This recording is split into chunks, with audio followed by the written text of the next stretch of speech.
You know that exhausting mental loop where your brain just won't shut up about something? Maybe it's something that you said, something that you did, or maybe even something that hasn't even happened yet. It's like you're stuck in a thought spiral that you know isn't helpful, but you can't stop it. That's called rumination. And it's not just overthinking, it's a repetitive cycle of intrusive thoughts, and they usually make you feel worse, not better. It's different from healthy reflection because you're not learning or gaining insight, you're just reliving and obsessing. And it's exhausting, unproductive, and no matter how many times you tell yourself to just let it go, you can't. So, why do we do this? The truth is, rumination is your brain's way, misguided way of trying to protect you. It thinks if it keeps going over the thing that it will find answers, clarity, bring some kind of wisdom that you'll figure out why it happened or prevent it from happening again. But that's not how it works because we're not meant to solve problems by thinking it to death. Sometimes the pain is old, it's unprocessed, and we haven't sat with it. So your brain just keeps looping. And other times, rumination is just a way of punishing ourselves, believing that we deserved whatever happened. Here are some examples of rumination that I think you could probably relate to. For instance, let's say you have an awkward conversation with someone, and afterwards, you can't stop thinking about what you had said, how they perceived what you had said, and wishing that you had said something different. You're trying to sleep, an old memory, a shameful memory, or just something that you want to forget just hits you out of nowhere as if it just happened yesterday. Or maybe you got cheated on and you keep replaying the betrayal over and over again. That is rumination. It's when your brain is stuck in the past. Attached to rumination is usually feelings of guilt, shame, self criticism, anxiety. So let's go over some tools that can help us stop ruminating. First of all, thought stopping. So soon as that thought enters your brain, say you got cheated on, we'll use this example going forward, and you took your partner back, but you still have those trust issues or whatnot, trying to get over the betrayal and the rumination. Now, let's say things are going really great in your relationship and you feel like you're healing and you're over the past and you have no resentment, but you can't get those thoughts out of your head. You can't stop picturing them with another person. Then, when those triggers happen, when those triggers of betrayal and you start getting those images in your mind, immediately say stop. Even if you say it out loud, just say stop, stop. And you're instantly going to choose something different. If you feel like it's uncontrollable, like you can't stop thinking about it, then set a timer. Give yourself 5 minutes, give yourself 10 minutes to think about it. Write it out, cry, do whatever, deal with those emotions. But after those 10 minutes, after those 5 minutes, you're going straight back to what you need to get to, whether that's work, taking care of yourself, cooking, gym, friends, family, hobbies.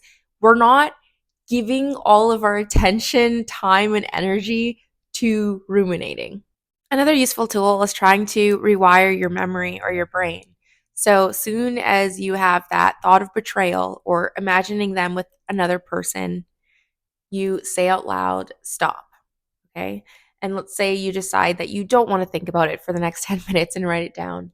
Then you're going to rewire your brain. And instead of thinking that thought of picturing them with another person, you're going to picture you and your partner, one of your vacations on a really great day or date. You're going to think of a picture or just something that you can hold in your head and think of instead, something that makes you smile, something that brings you joy.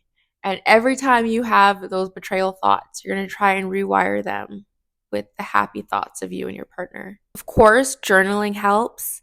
Seeing a therapist obviously helps. And just talking to trusted loved ones, talking to your friends and your family, depending on what it is, whether it's a romantic relationship, you might not want to talk about it with everyone. A therapist would probably be best than friends or family. But if it's just some kind of, I don't know, struggle that you're going through and you can talk to your parents or somebody close to you, then do it. Vent. Because sometimes just acknowledging the problem is already halfway to the solution. Or even if it's to your partner, maybe it's even just expressing how you feel about the situation and that kind of makes some of the anxiety and tension go away. And another big one is give yourself grace, have some self compassion. When our brain is doing this loop, we tend to be hard on ourselves and we tend to think things like, what is wrong with me? Why am I thinking like this? Why can't I let this go? Why can't I get over this? It just takes time.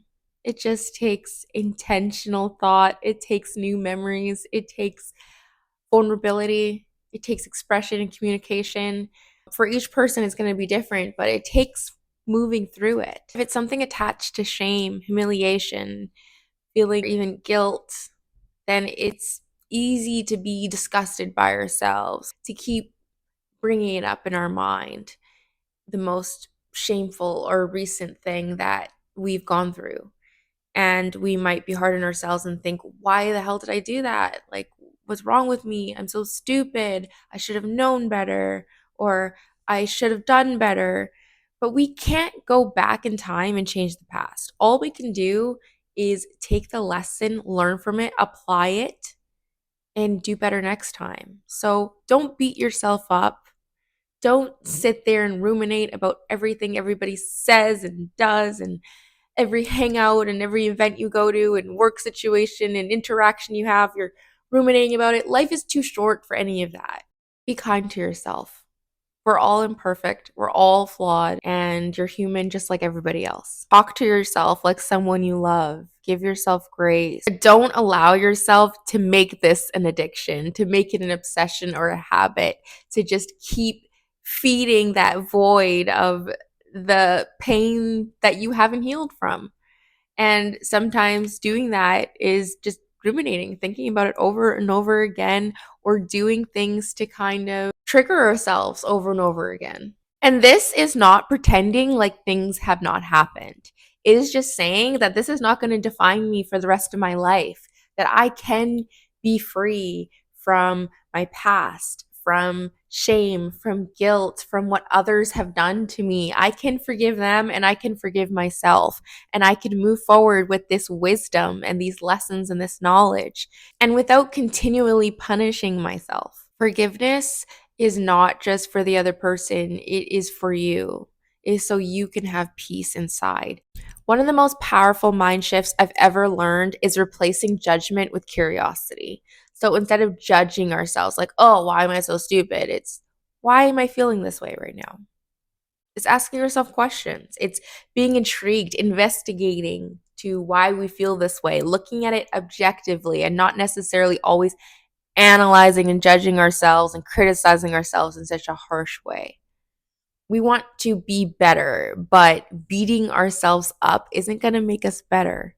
Instead of saying, denying it and saying, I shouldn't feel this way, ask, what is this trying to tell me? What is it that I need to work on? You're not broken, you're not weak, and you're not stuck. Rumination is a habit, and habits can be unlearned. It takes awareness, practice, and patience, but it'll work, and it's worth it. Thank you guys so much for watching. I hope that you have a great rest of your week, and I hope that you can put some of these tools into practice and stop ruminating, because you deserve so much better, and we only have one life. So choose to live it and to love it and to have no regrets. See you in the next video.